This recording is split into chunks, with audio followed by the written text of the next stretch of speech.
चलिए बिस्मिल्लाहिर्रहमानिर्रहीम अस्सलाम वालेकुम वेलकम टू ऑल। तो आज हमारा नेक्स्ट लेक्चर, और इस लेक्चर के अंदर हम थोड़ा सा पहले रिकैप लेते हैं कि हमने लास्ट लेक्चर में क्या किया था, और फिर इस लेक्चर को कंटिन्यू करते हैं। तो बेसिकली हम अकाउंटिंग के पोर्शन को कर रहे थे, और अकाउंटिंग के बेसिक कंसेप्ट हमने लास्ट लेक्चर के अंदर कवर किए थे। हमने अकाउंटिंग की डेफिनेशन देखी थी। उसके अंदर अकाउंटिंग का मतलब क्या होता है, इसका कंसेप्ट क्या है, अकाउंटिंग वर्ड निकला कहाँ से है, इसको क्यों किया जाता है, कौन करता है, किसके लिए करते हैं, और जिसके लिए कर रहे होते हैं उसकी एक्सपेक्टेशंस क्या होती हैं। हमें उसके अंदर किन किन चीजों का ख्याल रखना होता है, वगैरह वगैरह वगैरह। यहाँ तक हमने ये चीजें की थी, बेसिक कंसेप्ट। इसके अंदर हमने separation of ownership from its management का कंसेप्ट किया था, जिसको हम सेपरेट लीगल एंटिटी में पास बात कहते हैं, थोड़े से फर्क के साथ। लेकिन इसके साथ ही जो हमारा टॉपिक था अगला, फाइनेंशियल ट्रांजैक्शन का। तो अकाउंटिंग में हमने पढ़ा था कि देखें, अकाउंटिंग हमेशा होती है पैसे की, और जब तक पैसे का डाटा हमारे पास नहीं आता हम अकाउंटिंग नहीं कर सकते। तो पहला स्टेप क्या होता है कि डाटा जनरेट किया जाता है, और डाटा जनरेट करने में सबसे पहली चीज ट्रांजैक्शन होती है। ट्रांजैक्शन का हमने देखा था कि कोई भी ऐसी एक्टिविटी जिसके अंदर दो पार्टीज इंवॉल्व हों उसे हम ट्रांजैक्शन कहते हैं। लेकिन हमने कहा था कि किसी बिजनेस की बहुत सारी ट्रांजैक्शन होती हैं, लेकिन हम सबकी एंट्री नहीं करते, सबकी अकाउंटिंग नहीं होती। अकाउंटिंग होती है सिर्फ उन ट्रांजैक्शन की जिनके अंदर पैसे का लेन देन होता है, मतलब फाइनेंशियल ट्रांजैक्शन। फिर हमने उसका एक मैकेनिज्म समझा था कि बेसिकली ट्रांजैक्शंस अकाउंटेंट तक आती कैसे हैं, अकाउंटेंट उनको रिकॉर्ड कैसे करता है।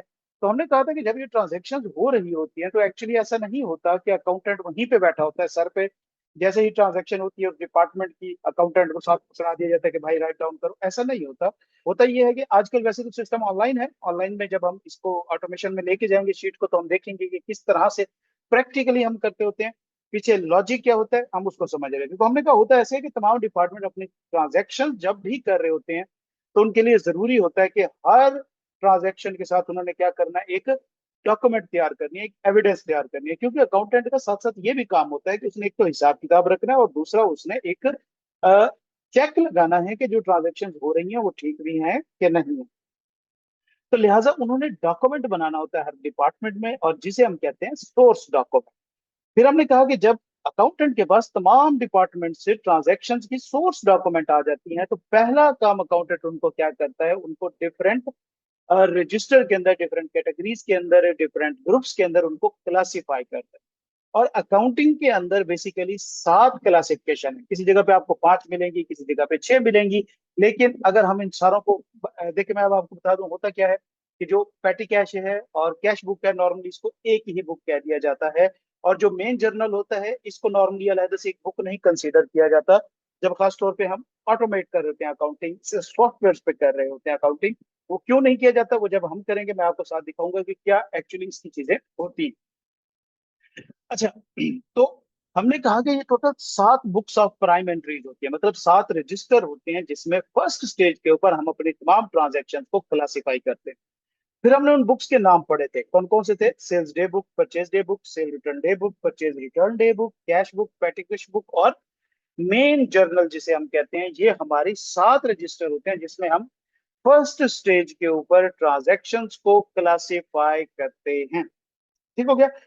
अच्छा, उसके बाद हम देखा था कि इन बुक्स में ट्रांजैक्शन कौन कौन सी आती हैं। तो हमने कहा सेल्स डे बुक में तमाम क्रेडिट सेल्स ऑफ इन्वेंट्री की ट्रांजैक्शन होती है। अब हम यहां से अपना अगला लेक्चर स्टार्ट कर रहे हैं। अच्छा, यहां तक किसी का कोई क्वेश्चन है अभी तक, कोई पूछना चाहता हो? नहीं सर, क्लियर है यहाँ तक। क्लियर है? सईदा, जी जी आप, सर। हसन, आप भी, उम्मीद है सारे आप लेक्चर्स देख के आए बैठे होंगे। जी सर, क्लियर है। ओके, ठीक है। अब हम चलते हैं थोड़ा सा इन चीजों के अंदर, कुछ क्लैरिटी लेते हैं। अब इसके अंदर दो तीन वर्ड हैं। पहला वर्ड है क्रेडिट का। अच्छा, लास्ट लेक्चर में क्वेश्चन हुआ था कि सर हम क्रेडिट के लिए अलग से बुक्स क्यों बनाते हैं और कैश के लिए एक ही बुक क्यों होती है। तो मैंने आपको एक्सप्लेन किया था कि जो क्रेडिट ट्रांजैक्शन होती हैं उनकी हम अलहदा से बुक्स क्यों बनाते हैं, और मैंने एग्जांपल से आपको बताया था कि ये लाजमी है। ठीक हो गया। अच्छा, क्रेडिट सेल जो होती है क्रेडिट का मतलब उधार पे, सेल्स हमें पता है। इसके अंदर एक वर्ड यूज हो रहा है इन्वेंट्री। इन्वेंट्री का क्या मतलब है? इस बुक के अंदर सिर्फ कौन सी क्रेडिट सेल्स आएंगी? जो इन्वेंट्री। क्यों इन्वेंट्री से बुरा डिफरेंट वर्ड यूज होते हैं। स्टॉक भी इसको कहा जाता है। इन्वेंट्री, स्टॉक, मतलब वो चीजें, those items that are main business activity. Accounting की तो जो वो थ्योरेटिकल या थियोरेटिकल डेफिनेशन होती है, हम उसमें नहीं जा रहे, हम कंसेप्ट को डिस्कस कर रहे हैं। स्टॉक या इन्वेंट्री कहा जाता है उन चीजों को जिनको सेल करना हमारा प्राइमरी बिजनेस है। ठीक है, जिनको सेल करना हमारा क्या होता है? प्राइमरी बिजनेस होता है। देखिए फॉर एग्जांपल, एक शॉप है कपड़ों, तो उसका मेन काम क्या है? कपड़े सेल करके पैसे कमाना। तो उसकी जो कपड़े हैं ये इन्वेंट्री है। लेकिन जरूरी नहीं कि वो हमेशा सिर्फ कपड़े ही सेल करके पैसे कमाता है। हो सकता है उसके पास कोई रैक पड़ा है पुराना, लोहे का, खराब हो गया, वो बेचेगा तो वहां से भी तो उसे पैसे मिलेंगे। लेकिन वो इन्वेंट्री नहीं होगी, वो रैक इन्वेंट्री नहीं होगा। तो इन्वेंट्री क्या होता है?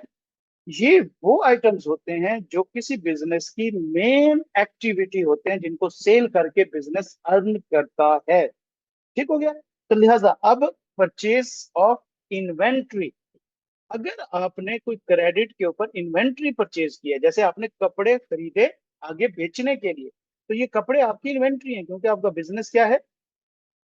कपड़े बेचने का। कपड़े का। तो शाबाश, कपड़े बेचने का बिजनेस है, तो लिहाजा ये आपकी इन्वेंट्री बनेगी। और अगर ये उधार के ऊपर होगी तो किस बुक के अंदर जाएगी? परचेज डे बुक के अंदर जाएगी।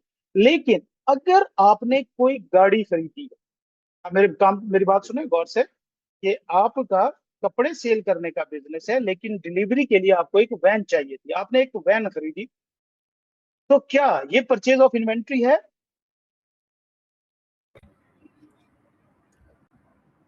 नहीं, ये परचेज ऑफ इन्वेंट्री नहीं है।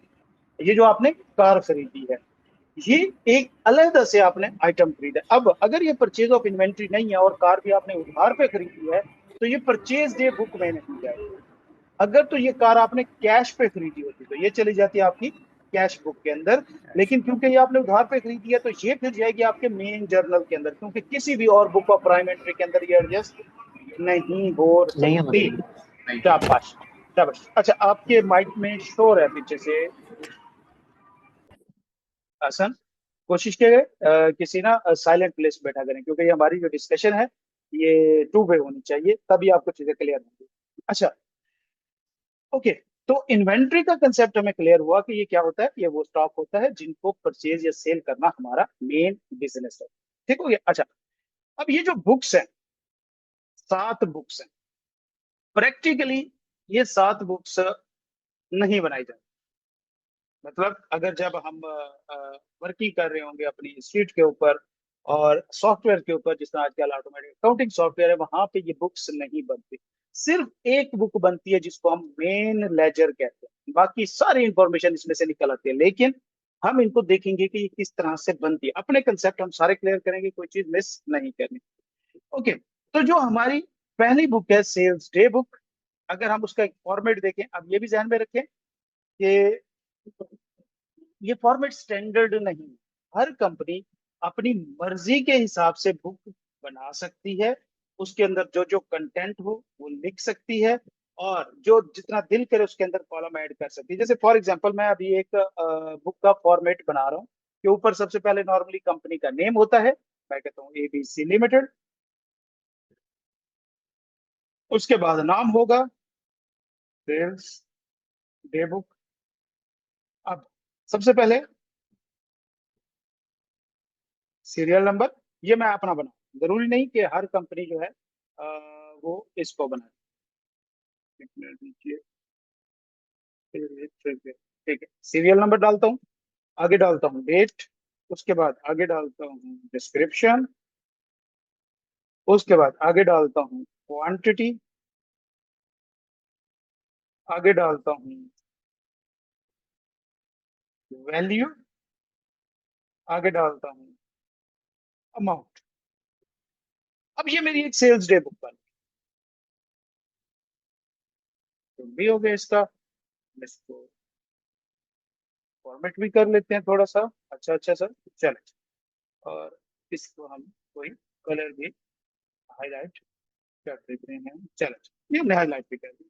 ये हमारा सेल्स डे बुक का फॉर्मेट है। मतलब अब होगा क्या, आप अकाउंटेंट हैं, आप बैठे हैं और आपके पास बहुत सारी इनवॉइसेज और मुख्तलिफ तरह की चीजें पड़ी हुई हैं, सोर्स डॉक्यूमेंट पड़ी हुई हैं। उनमें से आपने क्या किया, सबसे पहले तमाम उधार वाली जो आपकी इन्वेंट्री की सेल्स होंगी उनकी सोर्स डॉक्यूमेंट अलग की। और अब आप क्या करेंगे, उन डॉक्यूमेंट्स के उठा के उनमें से ट्रांजैक्शन यहाँ पे लिखना शुरू करेंगे। ये काम कहलाता है डाटा एंट्री। आपने डाटा एंट्री या बुक कीपिंग का वर्ड सुना होगा। तो ये जो हम सोर्स डॉक्यूमेंट से डाटा उठा के अपनी एक्सेल में, अपने सॉफ्टवेयर में इनपुट करते हैं, इसको डाटा एंट्री कहा जाता है। तो लिहाजा अब हम यहाँ पे वो ट्रांजेक्शन सारी लिख देंगे जो हमारी हुई है। सेम इसी तरह और बुक्स ऑफ पैरामीट्री बनाएंगे हम। Rename sales return day book, ठीक हो गया। और हम इसी का ही फॉर्मेट कॉपी कर लेते हैं। इसमें हम एक सेल एक्स्ट्रा में डालूंगा। रीजन क्यों रिटर्न की, मेरी मर्जी है, हमारी बुक है, हम इसके अंदर जितनी चीजें ऐड करना चाहें हम कर सकते हैं। तो मैंने इसके अंदर एक रीजन का कॉलम भी ऐड कर दिया। सेम इसी तरह अगली हम बुक बनाएंगे, रीनेम परचेज डेट बुक।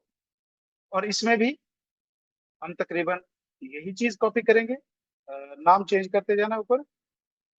इसमें इधर करते हैं अपनी सेल्स रिटर्न डे बुक को नाम चेंज करते हैं इसका। इसके अंदर हम डालते हैं सेल्स रिटर्न डे, ठीक हो गया। परचेज डे बुक में हम इसका नाम करते हैं परचेज डे, ठीक हो गया। और इसके अंदर हम देखते हैं सीरियल नंबर ठीक है, डेट भी ठीक है, डिस्क्रिप्शन भी ठीक है, क्वांटिटी वैल्यू अमाउंट, यही कुछ आना है।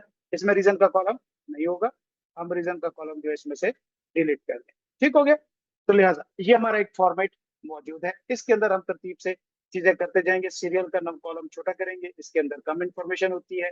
डेट का कॉलम ठीक साइज का है, उसके बाद हम डिस्क्रिप्शन के कॉलम को थोड़ा सा बड़ा करेंगे, क्वांटिटी के कॉलम को थोड़ा सा छोटा करेंगे। उसके बाद वैल्यू ठीक है और अमाउंट का कॉलम भी ठीक है, इतने ही साइज के होते हैं। तो ये हमारी एक परचेज डे बुक बन गई। और सेम इसी तरह आगे परचेज रिटर्न डे बुक होगी। इसी को ही हम कॉपी करते हैं, न्यू स्प्रेडशीट। अच्छा, ये अब जो मैं काम कर रहा हूँ ना, तो ये आपने sorry sorry sorry sorry sorry, इसको जब बाद में बैठ के आपने रिकॉर्डिंग देखनी है तो ये जो मैं शीट के अंदर वर्किंग कर रहा हूँ, इसके मुख्तलिफ फॉर्मेटिंग कर रहा हूँ, चीजें यूज कर रहा हूँ, कर सकता तो मैं ये साथ साथ नहीं बता पा सकता क्योंकि ये एक्सेल या गूगल शीट की चीजें हैं। लेकिन आपने रिकॉर्डिंग में बाद में बैठ के लाजमी देखना है और ये बड़ी जरूरी चीजें होती हैं। तो मैं इसे करता हूँ कॉपी और एग्जिस्टिंग स्प्रेडशीट में कर देता हूँ। अब देखें क्या होता है।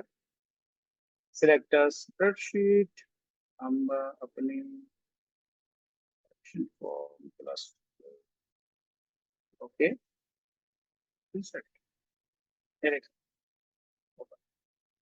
ये नीचे से हमारी, ये देखो ये यहाँ पे नीचे कॉपी ऑफ पीपीटी। हम इसका नाम चेंज करते हैं, लेफ्ट क्लिक करूंगा, रीनेम आएगा और ये होगी हमारी परचेज रिटर्न डेट बुक। ऊपर चलते हैं और इसको हम चेंज कर देते हैं परचेज रिटर्न डेट।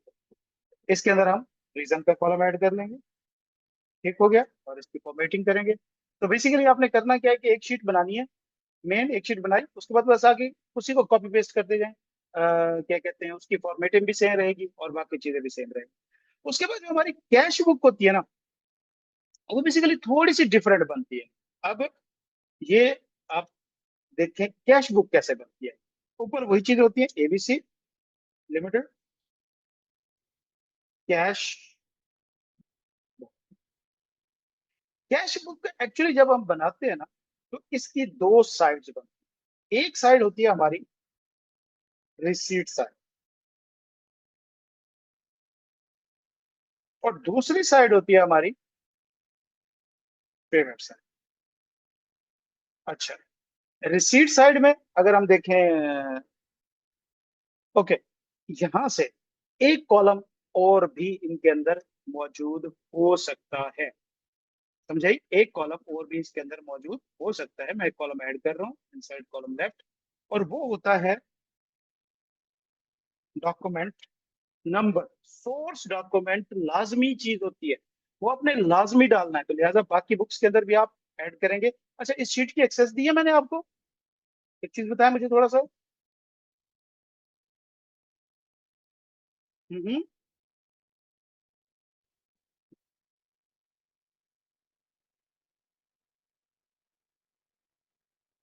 इस शीट की एक्सेस आप तक आई है?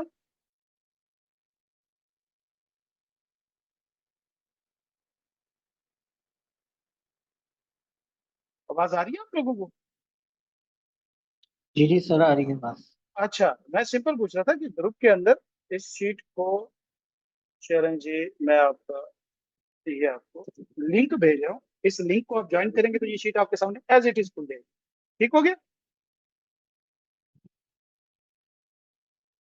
जी सर। अच्छा, तो कैश बुक। अच्छा, इसकी रिसीट साइड होती है। रिसीट साइड में नॉर्मली हमारा क्या होता है? डिस्क्रिप्शन, सॉरी, सीरियल नंबर इस तरह इसके अंदर नहीं होता, इसमें होता है date, description, value, quantity, document, amount. ठीक है? और पेमेंट साइड पे भी तकरीबन सेम चीज, पेमेंट साइड पे भी तकरीबन सेम चीजें होती हैं। तो ये एक तरह का एक ऐसा रजिस्टर बनता है जिसकी दो साइड होती हैं। अब एक चीज ध्यान में रखिएगा कि जिस तरह मैंने लेफ्ट वाली साइड को क्या कहते हैं, रिसीट साइड कहा है, और पेमेंट साइड को मैंने जो है वो इसका क्या कहते हैं, राइट साइड को पेमेंट साइड का है। ये स्टैंडर्ड, मतलब ये आपकी मर्जी नहीं है कि आप क्या कहते हैं, लेफ्ट पे पेमेंट ले आए और राइट पे रिसीट ले आए, ऐसा नहीं होता। तो ये आपकी स्टैंडर्ड है, आपको इसको इसी तरह ही रखना है। ये क्यों स्टैंडर्ड है, ये हम जब लेजर का टॉपिक करेंगे तब आपको समझ आएगा। जब मैं चीजें फास्ट की जा रहा हूँ, आपको कोर्स चीजें समझ नहीं आ रही होंगी बहुत ज्यादा कि क्या हो रहा है, लेकिन बहरहाल आपने जब वर्किंग करनी है तो इनको देखना है कि मैं कहाँ से जाके ये सेल्स मिक्स कर रहा हूँ, और इनको मैं सारा किस तरह से लेके चल रहा हूँ।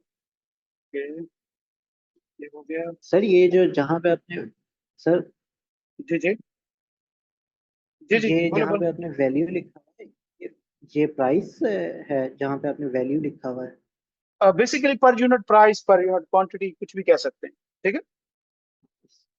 ठीक, फॉर ओके। एग्जाम्पल, अभी क्योंकि मैंने आपको ये प्रैक्टिस करनी है ना, हमने आगे, तो ये चीजें पता हो, फिर इसी के अंदर ही हम डालते जाएंगे, क्लियर हो जाएंगे। अच्छा जी, ओके, ये हो गया। इनको थोड़ा सा हाईलाइट करते हैं, इस साइड के कलर को हम थोड़ा सा चेंज करते हैं।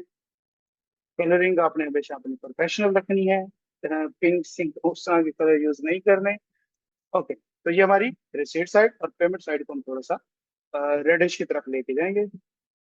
चल, ये ठीक है। और तो ये अब हमारी एक रिसीट साइड है और एक पेमेंट साइड बन गई है। जो भी कोई ऐसी कैश की ट्रांजैक्शन होगी जिसके अंदर हमारा कैश आ रहा होगा, हम उसे लेफ्ट साइड पे लिखेंगे, और जो ऐसी हमारी ट्रांजैक्शन होगी जिसमें कैश जा रहा होगा उसको हम पेमेंट साइड के ऊपर लिखते जाएंगे। ठीक हो गया? पेटी कैश जो होती है वो शीट, इसको मैं कैश बुक का नाम दे देता हूँ, कैश बुक। अच्छा, इसमें डॉक्यूमेंट नंबर आ गया, ठीक है। कैश बुक के अंदर भी पेटी कैश बुक। अच्छा, अब क्या करना है, जब आपको असाइनमेंट मिला करेगी तो एक काम कीजिएगा, ये शीट मेरी चल रही है, ठीक है, इसके अंदर आप जो होंगे वो एज अ व्यूअर होंगे, आपको एडिट करने की इजाजत नहीं होगी। तो आपने क्या करना है, अपनी एक अलग से साथ गूगल शीट खोल लेनी है, और उसके ऊपर आपने इसकी प्रैक्टिस करनी है, वहां पे ये चीजें साथ साथ बनाते जाना। इस शीट के अंदर आप कर भी नहीं सकेंगे और करना भी नहीं चाहिए, सारों का जो रिकॉर्ड है वो खराब हो जाएगा, ये सारों को शेयर हो रही होती है। ओके, तो लिहाजा पेटी कैश बुक में नॉर्मली क्या होता है, इसके अंदर तमाम कौन सी ट्रांजैक्शन आती हैं, छोटी छोटी ट्रांजैक्शन होती हैं।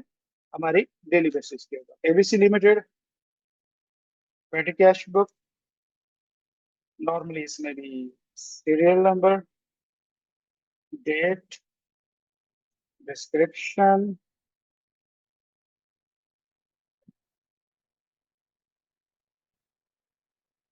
Value per unit price, quantity,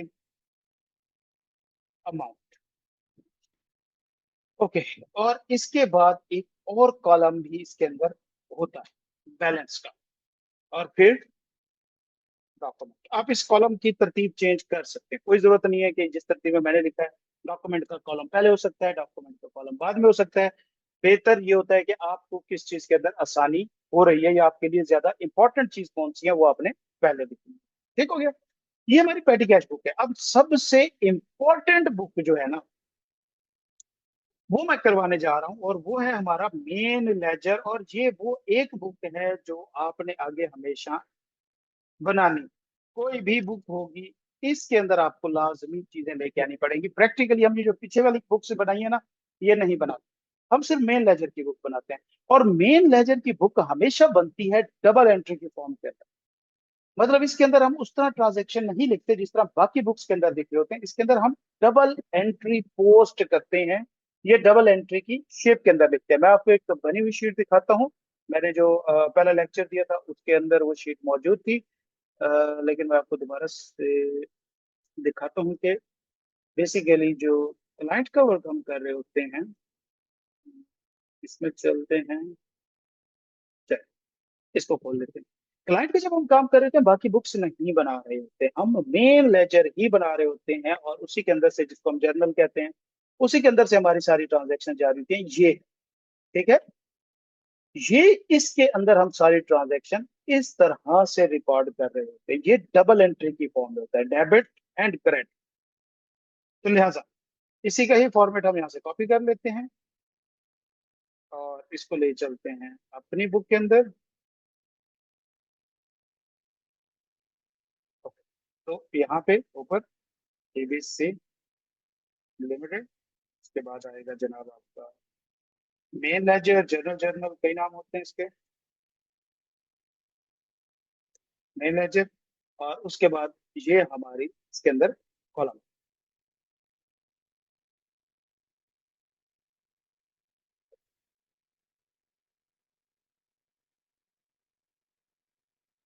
और यहां से हमारी ऑटो अकाउंटिंग या सॉफ्टवेयर की अकाउंटिंग का काम स्टार्ट होता है। देखें, आगे चल के आप किसी भी सॉफ्टवेयर को यूज करें, किसी भी दुनिया के सॉफ्टवेयर को यूज करें, आपको पहली स्टेज के ऊपर इसी में से गुजर के जाना पड़ेगा। अगर आप इस स्टेज को, इस बुक को समझ जाते हैं, आपकी सारी अकाउंटिंग आसान हो जाएगी, कुछ भी पीछे आपके लिए मुश्किल नहीं रहेगा। इस बुक को समझना बहुत इंपॉर्टेंट है। ठीक हो गया, अभी जितनी भी हम ट्रांजेक्शन करेंगे, मैंने भी 10 ट्रांजेक्शन लिखी हुई है, मैं इनको एक्सप्लेन करूंगा, मैं तमाम बुक्स के अंदर डालूंगा, लेकिन एट द एंड वो सारी ट्रांजेक्शन हमने इसी के अंदर ही ऐड करनी होती है, हम उसमें से किसी बुक के अंदर नहीं लिखते। लेकिन बहरहाल वो क्योंकि एक अकाउंटिंग का स्टेप है तो हमें पता होना चाहिए, हम कोई चीज स्किप या मिस नहीं कर सकते। खैर बहरहाल, तो ये हमारी जनाब 1 2 3 4 5 6 7 बुक्स हमारी तैयार हो गई हैं, जो हमारी बुक्स ऑफ प्राइम इंटरेस्ट थी। और हमें ये भी पता है कि इन बुक्स के अंदर क्या क्या कुछ आता है। अब आ जाते हैं नीचे, हमारे पास कुछ ट्रांजेक्शन है, इनको देखते हैं और इनको हम पोस्ट करने की कोशिश करते हैं अपनी डिफरेंट बुक्स के अंदर। तो साथ साथ आप मुझे बताते जाएंगे, चीजें बोलते जाएंगे, ताकि मुझे क्लियर हो जाए कि आपकी चीजें सारी सारी चल रही। खैर, ओके, सबसे पहले ट्रांजेक्शन नंबर 1। देखिए, एक चीज ध्यान में रखिए कि जब भी कोई आपके पास ट्रांजैक्शन होगी, एज अ अकाउंटेंट, ट्रांजैक्शन पढ़ने के बाद आपने सबसे पहला काम क्या करना है, या आप ट्रांजैक्शन पढ़ेंगे कहाँ पे, कहाँ पे लिखी हुई होगी एज अकाउंटेंट। देखिए, आप अकाउंटेंट है ना, आप ये कहीं पे ट्रांजैक्शन लिखी होगी तो आप पढ़ेंगे ना, और अपने इसमें डाटा एंट्री में डालेंगे, कहाँ पे लिखी होगी। सर आपकी आवाज कट रही है।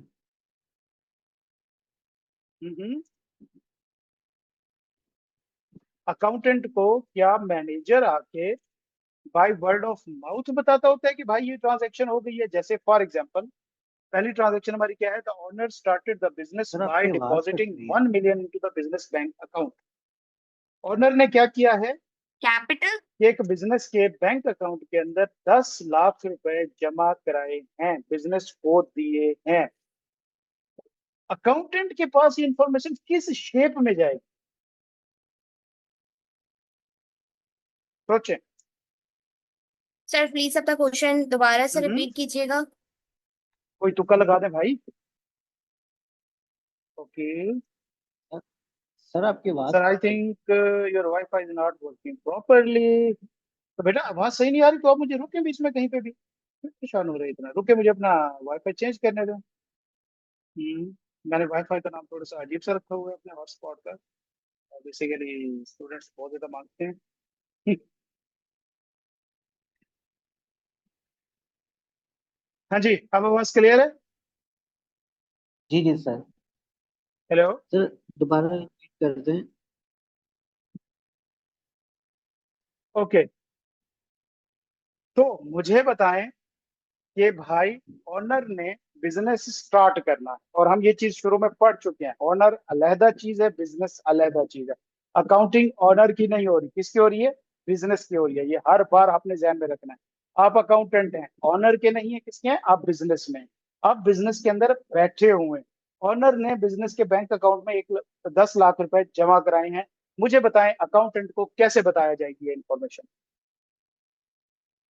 Sir capital. अकाउंटेंट तक ये इन्फॉर्मेशन कैसे जाएगी? क्या उसे फोन करके बताया जाएगा? क्या उसे कोई मैनेजर बुला के बताएगा? क्या उसे ऑनर बताएगा? कैसे जाएगी डॉक्यूमेंट इन्फॉर्मेशन? सर, डॉक्यूमेंट से डॉक्यूमेंट आएगा उसके सर पास। कोई सोर्स डॉक्यूमेंट होगा इसका भी। जल्दी करें, टाइम नहीं है इतना। कोई तुक्का लगा दे भाई, यहाँ पे कोई किसी को नहीं जानता, बेफिक्र रहे। कोई और माइनस नहीं होने वाला, टेंशन ना लें। सर कोई सोर्स डॉक्यूमेंट सर होगा इसका भी। डॉक्यूमेंट होगा ना। शाबाश शाबाश शाबाश। क्या होगा? सोर्स डॉक्यूमेंट होगा, जो ऑनर डॉक्यूमेंट अकाउंटेंट तक और जाएगा। डॉक्यूमेंट। शाबाश। अगर कोई अकाउंटेंट को जाके कह भी देते हैं ना कि भाई ये ट्रांजेक्शन हो गई है, तो आप अकाउंटेंट बिल्कुल नहीं मानेंगे। और कोई बंदा ये कहे जी कल तो मैंने आपको बता दिया था, आप कहेंगे नहीं, बताना जरूरी नहीं था, मुझे क्या चाहिए? सोर्स डॉक्यूमेंट चाहिए। तो पहली ट्रांजैक्शन है, बिजनेस के बैंक अकाउंट में 1 मिलियन रुपीस आए हैं। और उसकी सोर्स डॉक्यूमेंट क्या होती है हमारी? जब बैंक के अंदर पैसा आता है, बैंक डिपॉजिट स्लिप। तो बैंक ये मैंने डिपॉजिट आगे स्लिप। सोर्स डॉक्यूमेंट्स लिखे हुए हैं, ये आपको पता होनी चाहिए, क्योंकि अब आपने अकाउंटेंट बनना है, बिजनेस के अंदर बैठना है। और एज इट इज आपने पूछना है, कोई भी ट्रांजेक्शन हो भाई डॉक्यूमेंट दो, और आपको पता हो कौन सी डॉक्यूमेंट है। अगला आपको कोई एवं कोई डॉक्यूमेंट पकड़ा के गोंगलू बना के निकल जाए, ये अच्छी बात नहीं। तो लिहाजा आपको बैंक डिपॉजिट स्लिप मिलेगी। अब मुझे ये बताएं, ये ट्रांजेक्शन किस बुक ऑफ प्राइम एंट्री में जाएगी? 7 बुक्स ऑफ प्राइम एंट्री हमारी।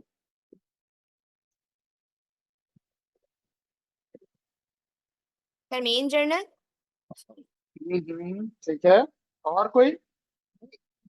कैश ये बुक। कैश बुक में जाएगी, कैश बुक कैश में। बुक में जाएगी। नॉर्मली क्या होता है, बिजनेसेस, छोटे बिजनेसेस जो होते हैं वो कैश और बैंक बुक एक ही बनाते हैं। लेकिन अच्छी प्रैक्टिस क्या है कि आपने कैश बुक के साथ बिल्कुल सेम उसी तरह की बैंक बुक बनानी है। ठीक है, सेम उसी तरह की बैंक बुक बनानी।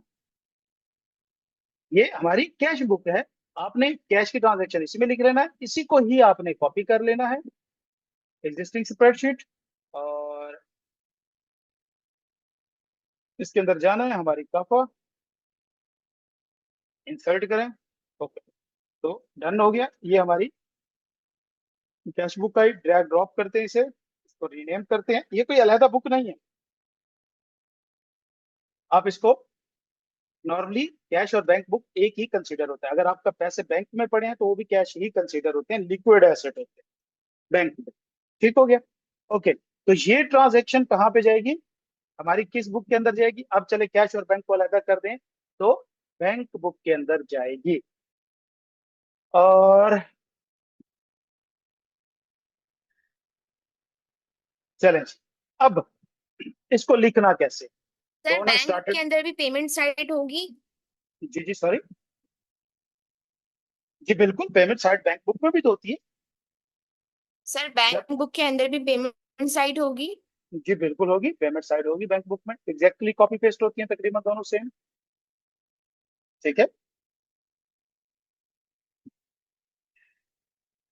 अच्छा जी, अब ये ट्रांजैक्शन आपने लिखनी है अपनी बैंक बुक के अंदर। तो रिसीट साइड पे लिखेंगे, पेमेंट साइड पे लिखेंगे, बताएं जी।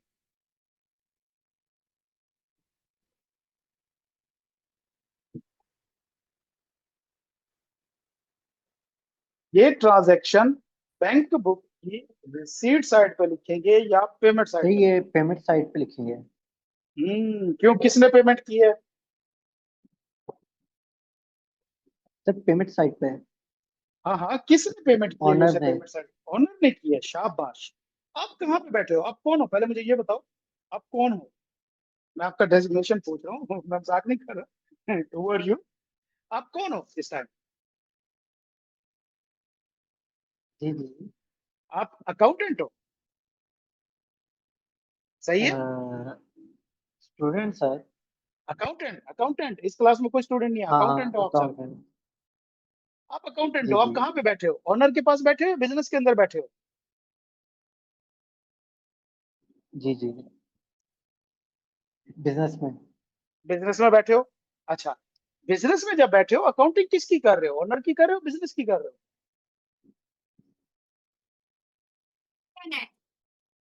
बिजनेस की। बिजनेस की कर रहे हो। तो बिजनेस को पैसा आ रहा है या बिजनेस किसी को पैसा दे रहा है? ये डिस्कशन सारे गौर से सुनो। हाँ जी, बिजनेस को पैसा आ रहा है या बिजनेस से पैसा जा रहा है? आ रहा है सर। आ बिजनेस रहा को है, पैसा बिजनेस से पैसा आ रहा है, आ तो रहा है फिर आ ये रहा है सर। पेमेंट में जाएगा, रिसीट में जाएगा?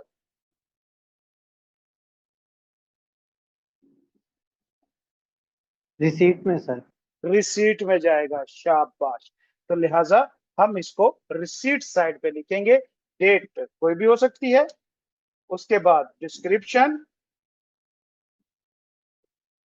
Cash deposited bye honour. Bank. ठीक है, वैल्यू कौन सर देनी वाईफाई चाहिए? ऑनर। डिस्कनेक्टेड। किसका wifi disconnected? Sir wifi disconnected हो गया था, आप काइंडली बताएंगे आपने कौन सी ट्रांजैक्शन पूछी है? मैंने पूछा है, ये जो ऑनर ने बैंक के अंदर पैसे डिपॉजिट किए हैं, ये रिसीट साइड पे जाएंगे या पेमेंट साइड में जाएंगे? बैंक बुक के।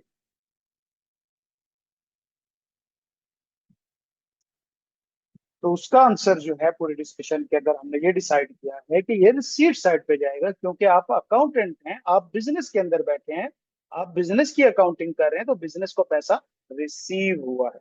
अच्छा, डॉक्यूमेंट में क्या लिखेंगे? Bank deposit bank slip. Deposit. Bank deposit. अच्छा, मुझे एक ये बात बैंक की बताएं कि तरफ बैंक स्लिप आई है। डिपॉजिट स्लिप के अलावा कोई और ऑप्शन है बैंक में पैसे जमा करने का, कोई और डॉक्यूमेंट हो सकती है इशू? डिपॉजिट करने का सर। हाँ, आप बैंक में पैसे डिपॉजिट कराएं, मुझे बताएं डिपॉजिट स्लिप के अलावा कोई और डॉक्यूमेंट बनने का चांस है? नहीं। नहीं। तो ये अंडरस्टूड है भाई, इसके अंदर बैंक डिपॉजिट स्लिप होगी, इसके अंदर जो है वो पेमेंट स्लिप होगी बैंक की। तो फिर यहाँ पे वो बैंक डिपॉजिट स्लिप नहीं लिखना, बल्कि हमने उसका नंबर लिखना होगा। समझ आ गई बात? ये अंडरस्टूड है कि जो सोर्स डॉक्यूमेंट जो इस केस में स्लिप पे हमेशा नंबर लिखा होता है। हाँ, जो स्लिप पे ये सर नंबर स्लिप लिखा के होता ऊपर है। नंबर। क्या बात। जी। तो हमने वो नंबर लिखना है, क्योंकि हम जब भी बैंक बुक खोल के बैठे हैं, ये अंडरस्टूड है कि इसमें सोर्स डॉक्यूमेंट हमेशा क्या होगी? डिपॉजिट स्लिप होगी या विड्रॉल स्लिप होगी। पेमेंट साइड होगी तो विड्रॉल स्लिप होगी, अगर रिसीट साइड होगी तो क्या होगी? डिपॉजिट स्लिप होगी। ऐसी बात है ना? जी। और अमाउंट कितनी है? 1। ठीक है, इस सेल को मैं फर्दर फॉर्मेट कर लेता हूँ, यहाँ से जाते हैं नंबर्स के अंदर, और मैं इनको नंबर में कन्वर्ट कर लेता हूँ, सेव इस सेल को भी मैं करता हूँ फॉर्मेट, इसमें जाते हैं, और फिर मैं चेक। ठीक हो गया, अच्छा। और नीचे हम यहाँ पे कोई सम का फॉर्मूला भी लगा देते हैं, इक्वल टू, ताकि जो हम ऊपर कर रहे हो तो वो हमारा खुद ब खुद ऐड हो। ओके, तो इसको हम उठाएंगे और इस साइड पे भी यही कॉपी पेस्ट कर लेंगे, अभी हमारी पेमेंट साइड पे कोई नहीं। तो ये हमने अपनी एक बैंक बुक के अंदर हमारी पहली ट्रांजैक्शन रिकॉर्ड कर। अच्छा, उसके बाद अगली ट्रांजैक्शन पढ़े जरा, ट्रांजैक्शन नंबर 2।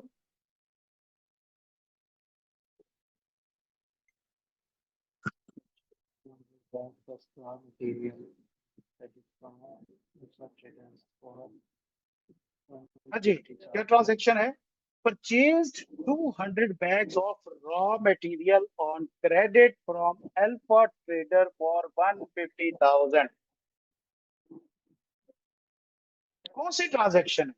अच्छा, अब जो ट्रांजैक्शंस होती है ना, बेसिकली फाइनेंशियल ट्रांजैक्शन, किसी भी बिजनेस की मेजर मेजर ऑल नहीं, मेजर जो ट्रांजैक्शन होती है फाइनेंशियल, वो दो होती है, सेल्स और परचेज। ये दो मेजर ट्रांजैक्शन। इसके अलावा और भी होती हैं, जैसे एक्सपेंसेस होते हैं, वो क्या कहते हैं, एडजस्टमेंट्स होती हैं, और भी ट्रांजैक्शन। मेजर तकरीबन 80% ऑफ द टोटल ट्रांजैक्शन ये दो होती है, सेल्स ट्रांजैक्शन या परचेज ट्रांजैक्शन। और फिर हर ट्रांजैक्शन की फर्दर दो टाइप्स होती हैं, कैश ट्रांजैक्शन या क्रेडिट ट्रांजैक्शन। सेम इसी क्रेडिट। तरह कैश या क्रेडिट। क्रेडिट अब कैश ट्रांजैक्शन क्या होती है? जो कैश सिर्फ कैश ट्रांजैक्शन पे हो। ऐसी ट्रांजैक्शन जिसमें immediate movement net of cash हो। कैश, इमीडिएट मूवमेंट, फॉरन मूवमेंट ऑफ कैश। समझ आ गई बात? और ये जी। नॉर्मली सिंगल स्टेप ट्रांजैक्शन होती है, मतलब इसका कोई आगे फ्यूचर में कोई दोबारा इसका कोई लेना देना नहीं होता। जबकि क्रेडिट ट्रांजैक्शन क्या होती है, जिसमें मूवमेंट ऑफ कैश क्या होती है? कैश रिकॉर्ड होती है। इज डेफर्ड या पोस्टपोन। समझ आ गई? और ये मल्टी जी। स्टेज ट्रांजैक्शन, मतलब कि भाई आपने अभी ट्रांजैक्शन की, उधार पे चीज खरीदी, ये ट्रांजैक्शन खत्म नहीं हुई, ये एक पार्ट हुआ है। अगला पार्ट इसका कंप्लीट कब होगा? जब आप पेमेंट करोगे, तब जाके ये ट्रांजैक्शन कंप्लीट होगी। ऐसी बात है ना? जी। तो ये दोनों के केस में सेम। अच्छा, अब यहाँ पे मैं कुछ एग्जांपल्स पूछता हूँ आपसे। आपने 5,000 की आपने 5,000 की चीनी खरीदी, कैश उसी वक्त पे कर दिया, चीनी ले ली। ये कौन सी ट्रांजैक्शन है? Sales purchase? चीनी खरीदी है हमने। जी जी बिल्कुल खरीदी है, पता है महंगी है लेकिन परचेज। खरीदी है। परचेज है क्या सर। बस परचेज ट्रांजैक्शन है। दूसरी चीज कैश है या क्रेडिट है? कैश है सर। कैश ट्रांजैक्शन है, सारे एग्री हैं इसके ऊपर, चलो अच्छी बात है। अगली मेरा क्वेश्चन, आपने 5,000 की चीनी खरीदी है उधार के ऊपर, मतलब आपने चीनी ले ली है, पेमेंट आपने बाद में करनी। सेल्स ट्रांजैक्शन है या परचेज है? बोलते हैं जल्दी क्रेडिट जल्दी बोल। ट्रांजैक्शन है परचेज की। शाबाश, परचेज। परचेज की परचेज क्रेडिट ट्रांजैक्शन। क्रेडिट है।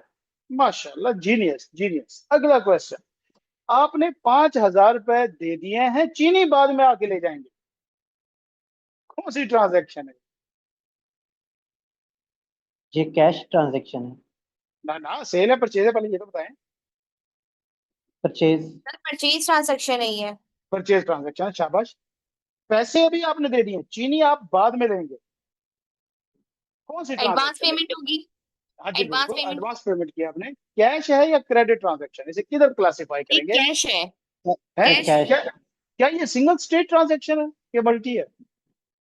नहीं। मल्टी स्टेज कहलाएगी मे बी। हाँ मल्टी स्टेज है ऑफ कोर्स, अभी सिर्फ पैसे दिए, चीनी तो बाद में मिलेगी आपको। जी।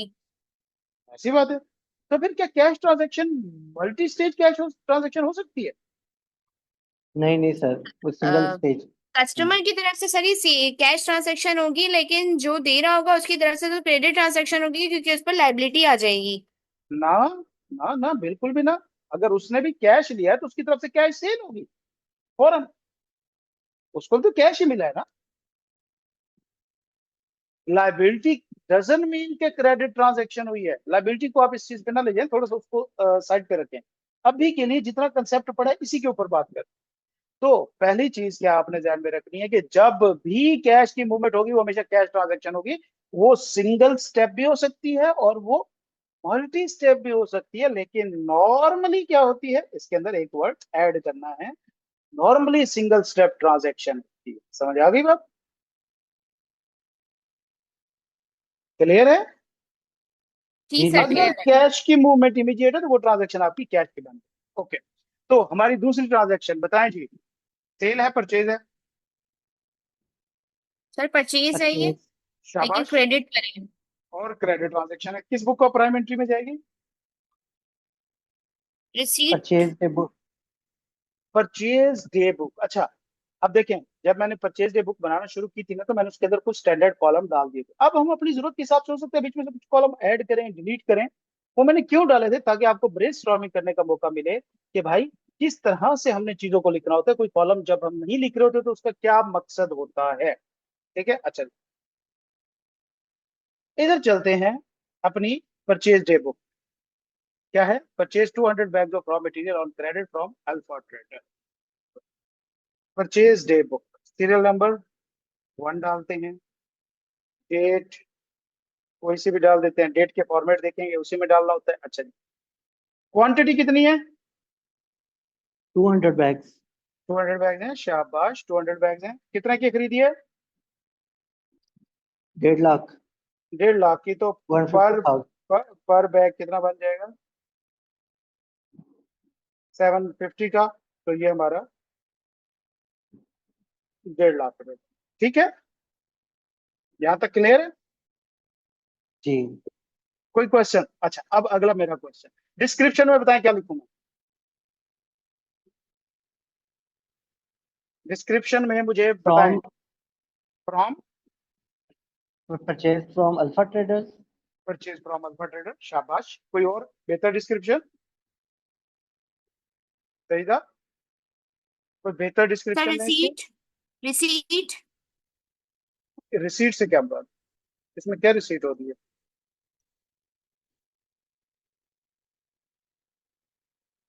डिस्क्रिप्शन बताएं। सर इसमें इसको ऐसे जी जी, भी लिख सकते हैं ना आप, receive 200 bags from alpha traders on credit. शाबाश, अच्छी बात है सर, शाबाश शाबाश, अच्छी बात है। सही था, आप बताएं सर क्या इसमें लिखे थे? इसमें क्या सर आप वही कह रहे हैं जो असल इनवॉइस कह रहे हैं? नंबर भी। जी सर। अच्छा, इनवॉइस नंबर का क्या पूछ रहे थे? वो भी बताता हूँ, डॉक्यूमेंट वाली चीज वो कर लेंगे। मैं सिर्फ जिस पॉइंट पे हूँ फिलहाल डिस्क्रिप्शन बता। अच्छा, मुझे एक बात बताएं, आप सबने जो डिस्क्रिप्शन बताई है, किसी ने कहा purchase from alpha trader, receipt of 200 bags from alpha traders, वगैरह वगैरह वगैरह वगैरह। मुझे एक बात बताएं, क्या यहाँ पे इस बुक के अंदर परचेज के अलावा कोई और ट्रांजेक्शन आ सकती है? Just think about it. Sir purchase return की भी आ सकती है।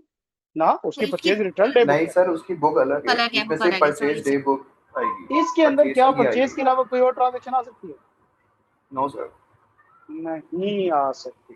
तो फिर क्या ये वर्ड लिखना इसमें जरूरी है, परचेज फ्रॉम या receipt from? Sir basically initial stage पे लिख सकते हैं but not on professional stage पे। एग्जैक्टली exactly, हम प्रोफेशनल ही काम, यही तो मैं कर रहा हूँ। इनिशियल तो हमने ये नहीं चीजें भाई धरे हैं। Yes sir. तो लिहाजा मुझे बताएं, इस बुक डे बुक को हमने जब काम करना होता है, हमने एफिशिएंट करना होता है और इफेक्टिव रहना होता है, तो लिहाजा टाइम सेव करना है। इस डे बुक में क्या वर्ड परचेज या रिसीट या वो चीजें करना कोई जरूरी है? नो नहीं। सर। इसमें दो चीजें जरूरी है या तीन, बताएं मुझे। एक तो हो गया वर्ड अल्फा ट्रेडर, ऐसी बात है, अल्फा ट्रेडर लिखना तो जरूरी है। दूसरा कौन सा वर्ड है जो यहाँ लिखना जरूरी है? ट्रांजेक्शन सर देखें। May be bill book number. ना ना, वो डॉक्यूमेंट यार। अच्छा देखें, ये तो मैं कह रहा था, यहाँ पे हम एक काम करते हैं, डॉक्यूमेंट नंबर जो है हम अलग एक कॉलम बना, तो बस ये रोला ही खत्म कर। यार स्पेलिंग से मेरे ना अब तंग आ जाएंगे, तो फॉर्मेट करता हूँ इधर मैं। डॉक्यूमेंट नंबर मैंने अलग कर दिया। ये इनवाइस, परचेज इनवाइस ही होगी ना, डॉक्यूमेंट लिखने की जरूरत ही नहीं है। इसमें परचेज इनवाइस के अलावा क्या और कोई डॉक्यूमेंट हो सकती है इस बुक में?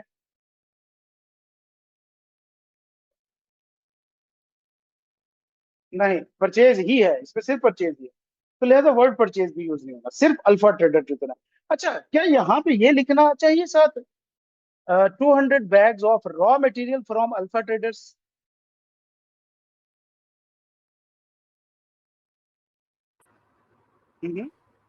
यस सर, लिख सकते हैं। लिख सकते हैं, बिल्कुल लिख सकते हैं। देखिए, अगर तो, अब ये पॉइंट गौर से सुनिए, गौर से, अगर तो आपका बिजनेस ऐसा है जो किसी सिंगल आइटम के अंदर बिजनेस कर रहा है, किसी सिंगल आइटम के अंदर बिजनेस कर रहा है, मतलब आप सिर्फ कपड़ा सेल परचेज करते हैं और कुछ नहीं काम करते हैं, फिर मुझे बताएं कि क्या वर्ड रॉ मटेरियल लिखने की यहाँ जरूरत है? नो सर, फिर नहीं होगी, फिर वो जरूरत सिंगल ही आइटम के नहीं अंदर है। फॉल करेगा। एग्जैक्टली, फिर जरूरत ही नहीं है, फिर तो अंडरस्टैंडिंग है, क्योंकि इसके अंदर सिर्फ आना ही इन्वेंट्री है, और वो इन्वेंट्री हमारी एक ही है। लेकिन अगर आपकी बिजनेस की मल्टीपल इन्वेंट्रीज हैं, तो फिर आप क्या काम करेंगे? डिस्क्रिप्शन नहीं लिखेंगे यहाँ पे, यहाँ पे हम एक कॉलम और ऐड करेंगे इसके अंदर। अब ये मैं आपको सिखा रहा हूँ जरूरत के हिसाब से आपने चीजों को कैसे करना है, क्योंकि जब आपको अगली असाइनमेंट मिलेगी तो एक चीज इंपॉर्टेंट है सप्लायर, और दूसरी चीज इंपॉर्टेंट है टाइप, नेचर, कोई भी उस तरह की चीज, टाइप, अगर आपकी मल्टीपल प्रोडक्ट है तो। हमारा क्या है सप्लायर का नाम? Alpha traders. और इधर क्या था? Raw material. Raw material. ये हमारी ट्रांजैक्शन पोस्ट हो गई हमारी इस बुक ऑफ प्राइम पे। क्लियर है? कोई क्वेश्चन यहाँ यस तक? सर। No sir. बिल्कुल, शाबाश। अगली ट्रांजैक्शन देखें, ट्रांजैक्शन नंबर 3, और सोर्स डॉक्यूमेंट इसमें परचेज इनवाइस होती है। अच्छा, ये परचेज इनवाइस आप रिसीव करेंगे या इशू करेंगे? परचेज इनवॉइस तो रिसीव करेंगे ना सर। रिसीव करेंगे सर। परचेज इनवाइस रिसीव होती है। ट्रांजैक्शन नंबर 3 पढ़े, मुझे जल्दी से बताएं किस बुक ऑफ प्राइम एंट्री में जाएगी? Sales day book. शाबाश, सेल्स डे बुक में जाएगी, जबरदस्त। और सोर्स डॉक्यूमेंट क्या है? Sales invoice. सेल्स इनवाइस है। रिसीट है या इशूड है? इशूड है। शूट है ये सर। इशूड आएगी, शाबाश, ये इशूड आएगी। तो अपनी सेल्स डे बुक में जाते हैं, और यहाँ पे किससे हम ले रहे हैं? Zebra retailer.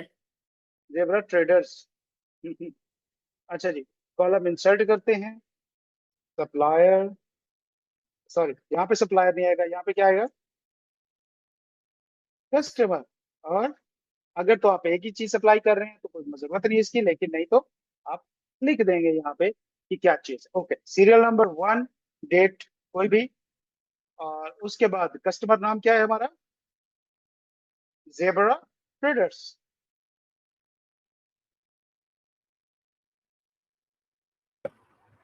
टाइप क्या चीज है? Finished good. Finished finish good का गुड्स। मतलब फिनिश बनी गुड्स। हुई चीज है। इसको मैं कंसेप्ट आपको क्लियर कर दूंगा। Finished goods. Document number, sales invoice कोई भी है, डाल देते हैं। क्वांटिटी कितनी थी भाई? 50 यूनिट्स। 50 यूनिट्स। और अमाउंट कितनी थी? 80,000। 50 80,000। यूनिट्स और अमाउंट टोटल थी 80,000, और वैल्यू बनेगी ये डिवाइडेड बाय ये वैल्यू बन जाएगी पर यूनिट के हिसाब से, ये डिवाइडेड बाय ये, तो 1,600 रुपए पर यूनिट के हिसाब से हमारी बन जाएगी। अच्छा, कस्टमर का नाम आपने हमेशा अलहदा लिखना है कॉलम के अंदर, और इसके साथ कभी कोई और चीज नहीं लिखनी। New customer, bad customer, good customer, बिल्कुल नहीं लिखना। उसकी रीजन ये होती है कि जब हम बाद में बैठते हैं, चीजें हमने चेक करनी हो, तो हम फिल्टर्स लगाते हैं यहाँ। तो अगर इसके नाम के साथ कोई और चीजें लिखी होंगी तो फिल्टर में ये कभी सामने नहीं आएगा। सर्च करते हैं, हम करते हैं कंट्रोल F, और हमें ढूंढना हो, क्योंकि millions and millions of transaction होती हैं। जब मैं जेब्रा ट्रेडर लिखूंगा तो यहाँ पे ये सामने आ जाएगा। अगर इसके स्पेलिंग में मिस्टेक होगी, या अगर कहीं पे इसके अंदर कुछ एडिशनल वर्ड लिखे हुए हैं गलती से या कुछ भी ऐसा, तो ये सामने नहीं आएगा। सेम इसी तरह डॉक्यूमेंट नंबर वाले सेल के अंदर सिर्फ डिजिट्स आने चाहिए या जो स्टैंडर्ड फॉर्मेट है वही आना चाहिए, ताकि आपको सर्च करने में आसानी हो। इस वजह से हम इतने सेल बनाते हैं, वरना ये एक मर्ज करके डिस्क्रिप्शन का नाम देके सारी चीजें एक ही जगह लिखी जा सकती है। क्लियर हो गया? Yes sir. Yes sir. अच्छा, ये हमारी यहाँ पे 3 ट्रांजैक्शन अब मैंने आपको कराई। आगे 7 ट्रांजैक्शन हमारी इस शीट के अंदर पड़ी हुई है, ये आपने खुद प्रैक्टिस करनी है। इनको इन्हीं बुक्स ऑफ प्राइमेट्री के अंदर आपने अपने पास बनाना है और उसके अंदर पेस्ट करना है, और आपने अगले 1 या 2 दिन के अंदर मुझे स्क्रीनशॉट शेयर करनी है कि ये आपने काम कर लिया हुआ। ठीक है? Okay sir. ओके, कोई क्वेश्चन यहाँ तक? नहीं सर। No sir. चलो, हसन आप क्या करते हैं? सर मैं असिस्टेंट हूँ अकाउंट्स एंड ऑपरेशंस। कहाँ पे? शिजा अहमद लेबल सर, फैशन अच्छा, ब्रांड है। चलो ठीक है। तो चीजें इंप्रूव हो रही हैं, कंसेप्ट इंप्रूव हो रहे हैं? Yes sir, yes sir. ठीक है, बेसिकली सर ठीक मेरा है, मेन इशू यही है लेजर्स का। कोई इशू नहीं है, ये इंशाल्लाह क्लियर हो जाएगा। वहाँ पे काम किस चीज पे करते हैं? ईआरपी है या एक्सेल है? गूगल शीट है सर। गूगल शीट है। तो ये गूगल शीट को आपने गौर जी से देखना है। इसके अंदर अभी तो बेसिक फॉर्मेटिंग वगैरह है, ये आपको आइडिया होगा, लेकिन जब हम इसकी जी जाएंगे सर। ऑटोमेशन के ऊपर, और इससे हम लेजर्स ऑटो क्रिएट करेंगे, बैलेंस शीट ऑटो क्रिएट करेंगे, रेफरेंसिंग, पिवट टेबल, स्लाइसर, जी जब हम फिल्टर्स वो चीजें करेंगे, तो तब आपने गौर से देना, ये आपको बहुत फायदा देगी, चीजें ऑटोमेट हो जाएंगी सारी। सर बेसिकली ये फ्रॉम स्क्रैच है ना, मतलब जो कोर्स हमने लिया ये स्क्रैच से स्टार्ट हो रहा है बेसिकली। जी जी यहाँ पे बिल्कुल, हम लोग पूरे लेजर्स वगैरह क्रिएट करेंगे, चार्ट्स ऑफ अकाउंट वगैरह क्रिएट करेंगे। बिल्कुल करेंगे करेंगे, सारा क्योंकि करेंगे। जो हमारा काम है वो अभी बेसिकली स्टार्टअप है, तो वहाँ ठीक पे है। मुझे सेटअप करनी है चीज़ें। हम्म तो मैंने अभी सिर्फ एक सिंपल सी पेटी कैश की वो बनाया हुआ है लेजर, उसमें हम्म, जस्ट मैं क्रेडिट एंड डेबिट करता हूँ, और ये सारी चीज़ें अभी मैंने स्टार्ट नहीं करी हैं। ठीक है, बस तो ठीक है। ये अब आपको आ रहा है ना, इंशाल्लाह। इसको प्रैक्टिस में भी लेके आए, तो क्वेश्चन है तो आप मेरे से जी पूछ सकते हो, ठीक है ना? जी सर। ओके, ग्रुप में चलो सर। घबरा, आप ग्रुप में पूछ लेंगे ज्यादा बेहतर है, सबको पता चल जाएगा। और उसका मैं रिप्लाई ओके भी सर। जल्दी कर दूंगा, क्योंकि ग्रुप पिंड होते हैं, चैट मेरे पास बहुत ज्यादा होती हैं, 5 मिनट के अंदर ही मैसेज कहीं से कहीं निकल जाता है, तो फिर वहां लेट हो जी सकता जी, है। ठीक है sir, thank you so much. ठीक हो गया? ओके मेरा बच्चा, अल्लाह ताला आप सबको अपनी ओके, अल्लाह जुबान में हाफिज़। रखे। अल्लाह हाफिज़। आमीन सर, आमीन, अल्लाह हाफिज़।